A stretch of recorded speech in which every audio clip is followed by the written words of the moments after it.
ராஜ் டிவியின் புத்தம்புது காலை நிகழ்ச்சியில் பங்கு பெறுவதில் அந்த நிர்வாகத்தினருக்கும் நேயர்களுக்கும் புத்தம் புதிய காலை வணக்கம். சிவகங்கை மாவட்டம் சின்னக்கடனூர் கிராமத்தில் ஒரு நடுத்தர விவசாய குடும்பத்தில் பிறந்தேன். அரசு ஆரம்ப பள்ளியில் படித்து நல்ல மதிப்பெண் பெற்று 12th வரைக்கும் மானாமரி ஒக்கூர் வெள்ளையன் செட்டியார் மேல்நிலைப் பள்ளியில் பாஸ் பண்ணிட்டேன் சார். மன்னர் திருமலை நாயக்கர் கல்லூரியில் என்னுடைய பிஏ படிப்பை படிக்க தொடர்ந்தேன்.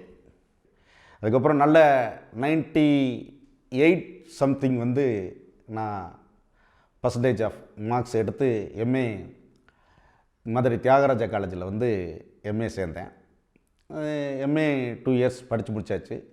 நிறையா ஃப்ரெண்ட்ஸோட ஹெல்ப்லாம் வந்தது. ஒரு சின்னதாக ஒரு ஸ்கூலு குட்வில் இங்கிலீஷ் மீடியம் 2002 ஆரம்பித்தோம். அது கூரை பள்ளிக்கூடம். அந்த பள்ளிக்கூடத்தை நடத்திக்கிட்டு இருக்கப்போ சோதனை ஒன்று 2 வருஷத்தில் பெரிய சோதனை வந்தது. எல்லாருக்கும் உலகமே தெரியும். 2004 கும்பகோணம் தீ விபத்து. அப்போ நம்ம ஸ்கூலும் கூரை பள்ளிக்கூடம். அதை உடனடியாக மூடணுன்ட்டு அரசாங்கம் திட்டம் போட்டது.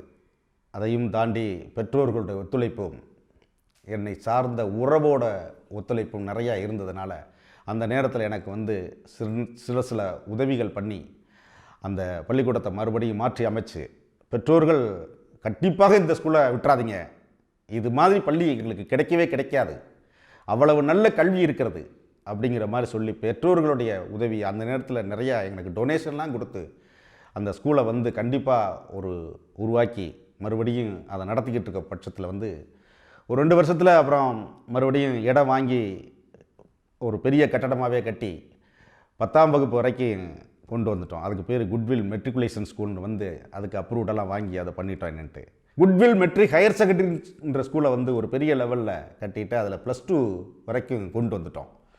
அது கொண்டு வர பட்சத்தில் நிறைய மாணவர்கள் படித்தார்கள். அதில் முதல் ஆண்டிலேயே 1200 மார்க்குக்கு 1162 மார்க்கு ராஜராஜேஸ்வரின்ற பொண்ணை எடுக்க வச்சேன். அப்புறம் அதனுடைய வேகமும் இன்னும் எனக்கு கொஞ்சம் அந்த எண்ணம் செயல் அனைத்தையும் இதுக்காகவே அர்ப்பணித்து நான் ஓடிக்கிட்டு இருந்த வேகம் இன்னும் கூடியது. அந்த கூடுகின்ற போது இன்னும் ஒரு குக்கிராமத்தை தத்தெடுப்பது போல் கல்விக்காக தத்தெடுத்தேன். அது விருதுநகர் மாவட்டம் நரிக்குடி வட்டம் டி வேளங்குடி என்ற இடத்தில் மானாசாலையில் குட்வில் நர்சரி அண்ட் பிரைமரி என்ற பள்ளி சிறப்பாக நடைபெற்று கொண்டிருக்கிறது. 3ஆவதாக இந்த இடத்துல ஒரு முக்கியமான விஷயத்தை நான் பதிவு பண்ணணும்னு நினைக்கிறேன். அது என்ன அப்படின்னா, ஒரு பையன் குட்வில் ஸ்கூலில் சேர்ந்தான். ரொம்ப ஸ்லோவான ஸ்டூடெண்ட்டு. அப்போ டீச்சர்ஸ் மீட்டிங் நடந்துக்கிட்டு இருக்கப்போ டீச்சர்ஸ் எல்லாம் கேட்குறாங்க என்கிட்ட, சார் இந்த பையன் +2ல் இந்த பையன் மட்டும் ரொம்ப ஸ்லோவாக இருக்கானே சார், இவனை எப்படி பாஸ் பண்ண வைக்கிறதுன்னே தெரியலையே சார் அப்படின்னு சொல்லும்போது, இல்லை இதையும் நம்ம எப்படியும் செஞ்சு முடிக்கணும், உங்களுக்கு திறமைகள்லாம் நிறையா சாதிச்சிருக்கீங்க, நிறையா பிள்ளைகளை மார்க்கெல்லாம் நிறையா எடுக்க வச்சுருக்கீங்க, இவனையும் நம்ம பாஸ் பண்ண வச்சா தான் நம்ம வாழ்க்கையின் பிறவி பயனை நம்ம அடைஞ்சது மாதிரி இருக்கும் அப்படின்னு சொல்லி அவங்களுக்கு ஒரு பெரிய ஊக்கத்தை அந்த மீட்டிங்கில் நான் சொன்னேன். அப்போ அதை எல்லாருமே எனக்கு ஒரு நல்ல ஒரு நன்மதிப்பை கொடுக்கும் விதமாக அதை எடுத்து அந்த பையனை +2ல் பாஸ் பண்ண வச்சுட்டோம். +2 முடிச்சுட்டு போயிட்டான். அவன் போயிட்டு அதுக்கப்புறம் மறந்துட்டான். சரி ரைட்டு ஓகே, என்ன வருஷம் போயிடுறான், எத்தனையோ ஸ்டூடெண்ட்ஸ் வர்றான் போகிறான், அது மாதிரி விட்டுட்டோம். அப்புறம் ஒரு நாள் ஒரு 2-3 வருஷம் கழித்து நான் மானாமதுரை பெட்ரோல் பங்கில் காரில் போய் பெட்ரோல் போட போனேன் வண்டிக்கு. அப்போ கண்ணாடி இறக்கி கூட விடலை. அந்த அம்மா ஓடியாந்தவொடனே கண்ணாடி கதவை லேசாக தட்டி, ஐயா கொஞ்சம் கீழே இறங்க அப்படின்னு சொல்லி சொன்னாங்க. இறங்கி கீழே நின்னேன் நான். அப்போ அந்த அம்மா நெடுஞ்சாங்கிடையாக என் காலில் கும்பிட்டு விழுந்தாங்க. அது என்னம்மா அப்படி, என்னம்மா நீங்கள் யார், என்ன வரும்னு கேட்கும்போது அவன் பையன் பேரை சொல்லிவிட்டு, இந்த பையனை நீங்கள் +2ல் பாஸ் பண்ண வச்சிக்க, ஆக்சுவலாக அவன் ஃபெயிலாக போயிடுவான்னு நாங்கள் நினச்சேன் சார், இவனை பாஸ் பண்ண வச்சுட்டிங்க, இப்போ கிட்டத்தட்ட 80-85 ரூபா சம்பளம் வாங்குகிறான், எனக்கு மிகப்பெரிய பெருமையாக இருக்குது சார், உங்களுக்கும் உங்கள் டீச்சர்ஸுக்கு நான் வாழ்நாள் கடமைப்பட்டிருக்கேன் அப்படின்னு சொன்னாங்க.